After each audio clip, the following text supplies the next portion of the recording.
বোরকা পরলে বোধহয় আনস্মার্ট, খোলামেলা থাকলে বোধহয় স্মার্ট না।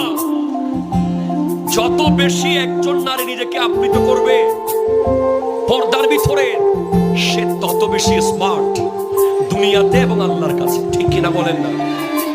আপনি খেয়াল করে দেখবেন, যেই ঘরের নারী বোরকা পরে সব সময় পর্দা করে কঠিন, ওই নারী ইন্তেকাল করার পরে যারা তাকে টিটকারি মারতো, আনস্মার্ট বলতো, তারাও বলে ইস অনেক পর্দানসীন ছিল।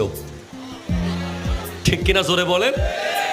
আর যারা খোলামেলা চলে, নিজেকে 2024-এর আধুনিক মনে করে, আধুনিকতার নামে বেহায়াপনাকে যারা প্রমোট করে, তারা মরার পরে মানুষ বলে মুখে না বললেও মনে মনে তো বলে।